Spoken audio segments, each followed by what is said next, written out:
வணக்கம். நாம் இன்னைக்கு ஒரு ஆழமான விஷயத்தை பத்தி பேச போறோம். வணக்கம். உங்களுக்காக ஹெனப்பொல குணரத்ன எழுதின மைண்ட்ஃபுல்னஸ் இன் பிளெயின் இங்கிலீஷ் புத்தகத்திலிருந்து சில முக்கியமான பகுதிகளை எடுத்திருக்கோம். ஆமா. இந்த புத்தகம் விபாசனா தியானத்தை பத்தின ஒரு செய்முறை வழிகாட்டி மாதிரி. பெரிய தத்துவமெல்லாம் பேசாம ரொம்ப எளிமையா தியானத்தை எப்படி பண்றதுன்னு சொல்லி கொடுக்கறதா இதோட நோக்கம். மிகச்சரியா சொன்னீங்க. ஆசிரியர் அத பக்கத்திலேயே தெளிவுபடுத்துறார். இது ஒரு தத்துவ வகுப்பு இல்ல, இது ஒரு பட்டறை, ஒரு ஒர்க் ஷாப் மாதிரி. ஒர்க் ஷாப், நல்ல வார்த்தை. ஆமா.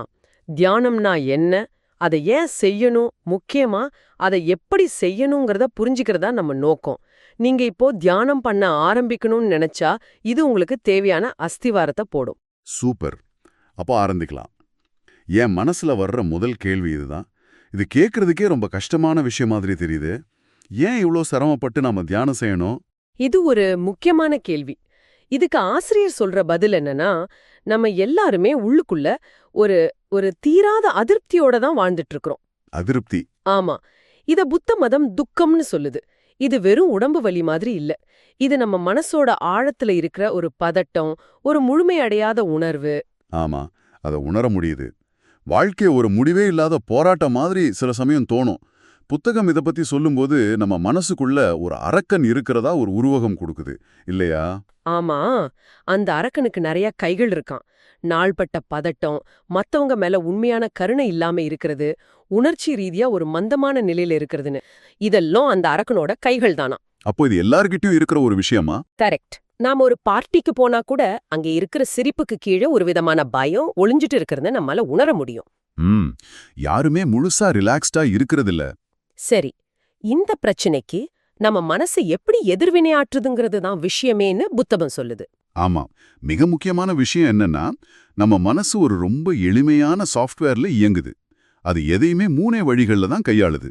3 வழிகளா? அது என்ன? ஆமாம். ஒரு அனுபவம் வரும்போது மனசு அதை 3 பெட்டிகள்ல போடுது. முதல் பெட்டி நல்லது. நல்லது. ஒரு நல்ல அனுபவம் வந்தா அது இறுக பற்றிக்கொள்ள பாக்குறோம். ஒரு பிடிச்ச பாட்டு முடியும் போது அதை திரும்ப திரும்ப கேட்கறது மாதிரி. அந்த இன்பம் நம்மளை விட்டு போகவே கூடாதுன்னு நினைக்கிறோம். சரி. இரண்டாவது பெட்டி கெட்டது. ஒரு கெட்ட அனுபவம் வந்தா அதை நம்ம கிட்ட இருந்து தள்ளிவிட முயற்சி பண்றோம். அந்த வலிய உணரவே கூடாதுன்னு நினைக்கிறோம். அப்ப மூணாவது பெட்டி நடுநிலையானது. நம்ம வாழ்க்கையில வர்ற பெரும்பாலான அனுபவங்கள் இந்த வகைதான். ஆனா நாம இதை கண்டுக்கிறதே இல்ல. அதை அப்படியே புறக்கணிச்சிடுறோம். அட, இது உண்மைதான்.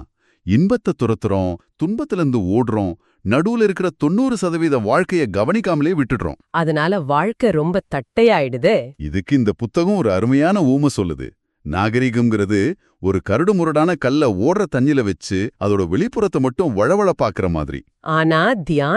ஆனா தியானம்ங்கிறது அதே கல்ல ஒரு உலைக்களத்துல வச்சு சூடாக்கி உள்ளேயும் வெளியேயும் அதோட தன்மையையே மாத்திர மாதிரி. இதோட நோக்கம் தனிப்பட்ட மாற்றம். அடடா, இந்த ஊமை எவ்வளவு ஆழமானது! நிச்சயமா. அந்த உள்மாற்றம் தான் விபாசனாவோட இலக்கு. சரி, அந்த மாற்றத்தை நோக்கி போறதுக்கு முன்னாடி தியானம் பத்தின சில தவறான கருத்துக்கள் நம்ம மனசுல இருக்கு. நான் கூட ஆரம்பத்துல தியானம்னா வேற என்னன்னோ நினைச்சிட்டு இருந்தேன். அதை முதல்ல தெளிவுபடுத்திக்கலாமா? கண்டிப்பா. முதல்ல எல்லோரும் சொல்லிய ஒரு பொதுவான தவறு, தியானம்னா அது ஒரு ஓய்வெடுக்கும் பயிற்சின்னு நினைக்கிறது. ரிலாக்ஸேஷன் டெக்னிக் மாதிரி. ஆமா. இதுல இருக்கிற சிக்கல் என்னன்னா, ஓய்வுங்கிறது தியானத்தோட ஒரு பக்க விளைவு, அது இலக்கில்ல. விபாசனா தியானத்தோட உண்மையான நோக்கம் ஓய்வில்ல, விழிப்புணர்வு, அவேர்னஸ். ஓ, அப்போ அது அமைதிப்படுத்துறதுக்காக மட்டும் இல்ல. இல்ல, அந்த விழிப்புணர்வு மூலமா கிடைக்கிற உள்ளொளி தான் இலக்கு. இது உண்மை. நான் கூட ஆரம்பத்துல தியானம்னா மனசை அமைதிப்படுத்தி ஒரு நல்ல தூக்கம் போடலாம்னு நினைச்சேன். சரி, அடுத்த தவறான கருத்து. இன்னொரு தவறான கருத்து என்னவென்றால், தியானம்னா ஒருவித மயக்க நிலைக்கு, அதாவது டிரான்ஸ்க்கு போறதுன்னு நினைக்கிறது. இது நிறைய பேர் நினைக்கிறாங்க. இது முற்றிலும் தப்பு. உண்மையில இதுக்கு நேர்மாறானது. நீங்க உங்க உணர்ச்சிகளை இன்னும் ஆழமா தெளிவா தெரிஞ்சுப்பீங்க. விபாசனாங்கிற வார்த்தைக்கே விழிப்புணர்வை கடைப்பிடிப்பதுன்னு தான் அர்த்தம். அப்போ சுயநினைவு ரொம்ப முக்கியம். நீங்க தியானத்துல சுயநிலைவை இழந்தா நீங்க தியானம் செய்யல, தூங்கிட்டு இருக்கீங்கன்னு அர்த்தம். ஓகே, இது ரொம்ப தெளிவா இருக்கு. இது மட்டும் இல்லாம சிலர் வாழ்க்கையில இருக்கிற பிரச்சனைகள்லேருந்து தப்பிச்சு ஓட தியானம் பண்றதா நினைக்கிறாங்க. அது உண்மையா? அதுவும் ஒரு பெரிய தப்பு கணக்கு. தியானம்ங்கிறது யதார்த்தத்திலிருந்து தப்பிச்சோடுறதில்ல. அப்போ யதார்த்தத்துக்குள்ள ஆழமா ஓடுறது. வாழ்க்கையோட வழிகள்லேருந்து உங்களை ஒழிச்சு வச்சாம அதை நேருக்கு நேரா சந்திச்சு அதுக்குள்ள என்ன இருக்குன்னு ஆராய்ஞ்சு அந்த துன்பத்தை கடந்து போறதுக்கு இது உதவுது. நீங்க யாருன்னு உங்களையே பாக்குற மாதிரி. ஆமா, நீங்க உண்மையிலே யாருங்கிறத பார்க்க இது ஒரு வாய்ப்பு.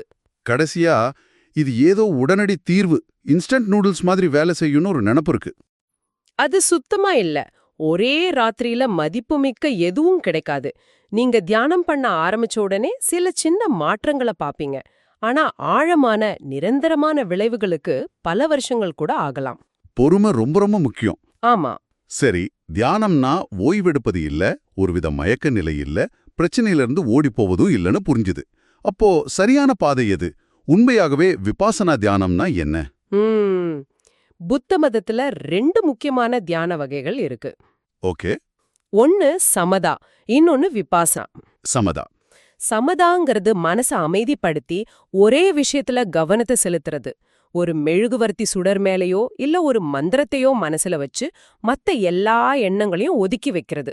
இதனால் என்ன ஆகும்? இதோட விளைவா ஆழமான அமைதியும் ஆனந்தமும் கிடைக்கும். ஆனா அது தற்காலிகமானது. ஓ, தற்காலிகமானது. அப்போ விபாசனா இதிலிருந்து எப்படி வித்தியாசப்படுது? விபாசனாங்கிறது உள்ளொளி அல்லது இன்சைட்னு சொல்லலாம். இன்சைட். ஆமா, நடக்கிற விஷயத்த அது நடக்கும்போதே எந்த விதமான தீர்ப்பும் இல்லாம அப்படியே ஸ்பஷ்டமா தெரிஞ்சுக்கிறது.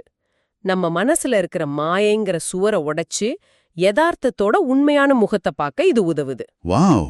இங்கதான் விஷயம் ரொம்ப சுவாரஸ்யமா மாறுது. விபாசனா தியானம் சமதா தியானத்துல வர்ற அந்த ஒருமுகப்படுத்தப்பட்ட கவனத்தை ஒரு கருவியா பயன்படுத்திக்குது. ஓ, அப்போ சமதா ஒரு கருவி மாதிரி. ஆமாம், அந்த ஒருமுகப்படுத்தப்பட்ட மனசை வச்சு நம்ம மனசோட செயல்பாடுகளை ஆராய ஆரம்பிக்கிறோம்.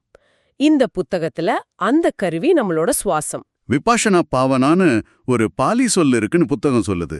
அதுக்கு என்ன அர்த்தம்? அதுக்கு உள்ளொளி மற்றும் முழுமையான புரிதலுக்கு வழிவகுக்கும் ஒரு சிறப்பு வழியில் மனதை பண்படுத்துதல்னு அர்த்தம். மனதை பண்படுத்துதல். ஆமா, நாம மனத்தமா நம்ம எண்ணங்கள் கருத்துக்கள்ங்கிற கண்ணாடி வழியாதான் உலகத்தை பாக்குறோம். ஆனா விபாசனா பயிற்சி மூலமா அந்த கண்ணாடியை எடுத்து வச்சுட்டு யதார்த்தத்தை அது இருக்கிறபடியே பார்க்க பழகுறோம். இது கேட்க ரொம்ப நல்லா இருக்கு. யதார்த்தத்தை அப்படியே பார்க்கறது. சரி, நாம எப்படி இதை உண்மையிலே செய்ய ஆரம்பிக்கிறது? அந்த செய்முறை பகுதிக்குள்ள போகலாமா? நிச்சயமா, இதுதான் இந்த புத்தகத்தோட இதயம். முதல்ல உட்காரும் நிலை. சரி. உங்க முதுகெலும்ப நேரா வச்சு நாணயங்களை ஒண்ணு மேல ஒண்ணு அடுக்கி வச்ச மாதிரி நிமிர்ந்து உட்காருங்க. தலைய முதுகெலும்புக்கு நேரா வைங்க. ஆனா உடம்பை இறுக்கமா வச்சுக்காதீங்க. ஒரு நாற்காலியில கூட உட்காரலாம். ஓகே. கைகள்? உங்க கைகளை மடியில ஒண்ணு மேல ஒண்ணு வச்சு ஆறாமா இருங்க. ஓகே, நான் இப்போ முயற்சி பண்றேன். முதுகு தண்டு நேரா இருக்கு, கைகள் மடியில இருக்கு. இப்போ என்ன பண்ணணும்? ஆரம்பத்துல ஒரு 20 நிமிஷம் அசையாம உட்காரணும்னு முடிவு பண்ணிக்கோங்க. 20 நிமிஷமா? ஆமா, கொஞ்ச நேரத்துல வலி வரலாம், அரிப்பு ஏற்படலாம். ஆனா அதுக்காக உங்க நிலைய மாத்தாதீங்க. அந்த அசௌகரியத்தையும் கவனிக்கிறது பயிற்சியோட ஒரு பகுதி. சரி, மனசு ஒருமுகப்படுத்த ஒரு பொருள் வேணும்னு சொன்னீங்க. அது இங்க நம்ம சுவாசம் இல்லையா? ஆமா, சுவாசம் எப்பவும் நம்ம கூடவே இருக்கு. அது தேடி எங்கேயும் போக வேண்டியதில்ல. கரெக்ட். இப்போ முதல் படி, உங்க கண்களை மெதுவா மூடிக்கோங்க. உங்க கவனத்தை உங்க நாசி துவாரங்களோட நுனிக்கு கொண்டு போங்க. மூக்கு நுனியா?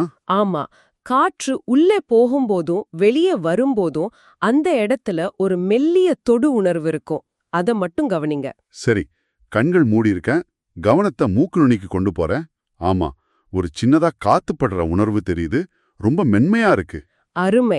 இப்போ இரண்டாவது படி, சுவாசத்தை நீங்களா கட்டுப்படுத்த முயற்சி பண்ணாதீங்க. ஓ, இது யோகால பண்ற மாதிரி மூச்சு பயிற்சி இல்ல.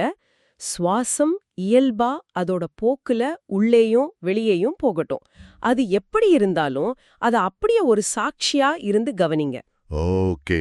நான் எதுவும் பண்ணல, அதுவா நடக்குது. உள்ள போகுது, வெளியே வருது. நான் சும்மா பார்த்துட்டு இருக்கேன். இதுக்கு அடுத்தபடி என்ன? மூணாவது படி, மூச்சை உள்ளே இழுக்கும் போதும் வெளிவிடும் போதும் நடுவுல ஒரு சின்ன இடைவெளி இருக்கும். அதையும் கவனிங்க. இடைவெளியா? ஆமா, அந்த இடைவெளி ரொம்ப சின்னதா இருந்தாலும் உங்க கவனம் கூர்மையாகும்போது அத உங்களால உணர முடியும். வாவ், ஆமா, ஒரு சின்ன நிறுத்தம். கவனிச்சா தெரியுது. ஆனா இப்போ வேற ஏதோ யோசனை வருது. நேத்து நடந்த ஒரு விஷயம் ஞாபகத்துக்கு வருது. மனசு அலைப்பாயுதே. அதுதான் நடக்கும். உங்க மனசை அலைப்பாய்வது உறுதி. அதுதான் அதோட இயல்பு. அதுக்காக உங்களை நீங்களே திட்டிக்காதீங்க. சரி. புத்தகம் இதுக்கு ஒரு அருமையான உவமை கொடுக்குது. ஒரு காட்டு யானைய பிடிச்சு ஒரு கைத்தால ஒரு கம்பத்துல கட்டுறாங்க. முதல்ல அந்த யானை ரொம்ப கோவப்படும், கயிற்றை அறுக்க முயற்சி பண்ணும். ஒரே ஆர்ப்பாட்டமா இருக்கும். ஆமா. ஆனா கொஞ்ச நேரத்துல நம்மால தப்பிக்க முடியாதுன்னு அதுக்கு தெரிஞ்சு அமைதியாகிடும். இங்கே நம்ம மனசு தான் அந்த யானை. சுவாசம்தான் அந்த கம்பம். கரெக்ட். நம்ம விழிப்புணர்வு தான் அந்த கயிறு. என்ன ஒரு சக்தி வாய்ந்த உருவகம். சரி, அந்த யானை அலைப்பாயும் போது அது எப்படி திரும்ப கம்பத்துக்கிட்ட கொண்டு வர்றது? அதுக்கு சில உத்திகள் இருக்கு.